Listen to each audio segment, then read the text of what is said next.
Hello అండి. వైఎస్ఆర్ కాంగ్రెస్ పార్టీలో కొంతమంది నాయకులకి ఓటమి తర్వాత మెదడు సరిగా పనిచేయకపోవటం, లేదు ఆలోచన శక్తి పూర్తిగా నశించటం, ఎదుటి వాళ్ళు ఏమనుకుంటారు అనేటువంటి ఆలోచన మొత్తం పూర్తిగా పోయిందా?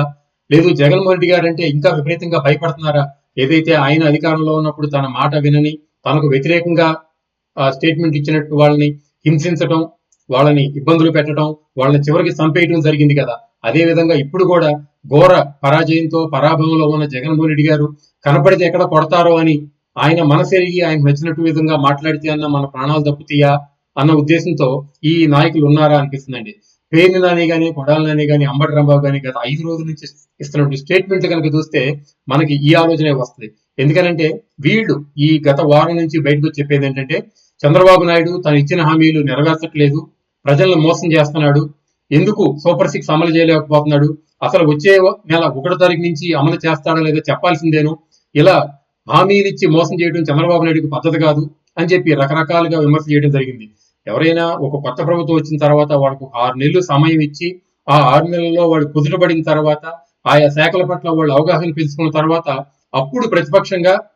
ప్రజల తరపున విమర్శిస్తే దానికి అర్థం ఉంటది. కానీ అసలు మంత్రివర్గం ఏర్పడి ప్రమాణ స్వీకారాలు చేసుకుని ఛార్జీలు తీసుకుని కనీసం 10 రోజులు 15 రోజులు కాకుండానే వాళ్ళు ఆ కుర్చీల్లో కూర్చుని ఆ శాఖ పట్ల అవగాహన తెచ్చుకోవడం కానీ, శాఖలో ఉన్న లోటుపాట్లు ఏంటి, గత ప్రభుత్వం చేసిన మోసాలేంటి, ఇవన్నీ తెలుసుకోకుండానే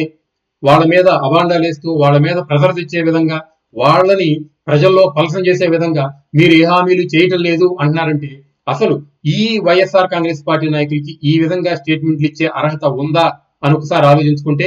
గత 2019 నుంచి 24లో ముఖ్యమంత్రిగా ఉన్న జగన్మోహన్ రెడ్డి గారు అంతకు ముందు ఎన్నికల్లో ముందు ఏదైతే హామీలు ఇచ్చారో ఆ హామీల్లో మద్యపాన నిషేధం గాని, సిపిఎస్ రద్దు గాని, మెగా డిఎస్సి వేస్తానంటాం గాని, ఉద్యోగస్తులందరికీ ఇళ్ల స్థలాలు కేటాయించి వాళ్ళకి ఇళ్లు కట్టిస్తానంటాం, అలాగే ప్రతి నిరుపేదకి వాళ్ళు ఉన్న ప్రాంతంలోనే ఇళ్ల స్థలం ఇచ్చి వాళ్ళకి ఇళ్లు కట్టించిస్తాను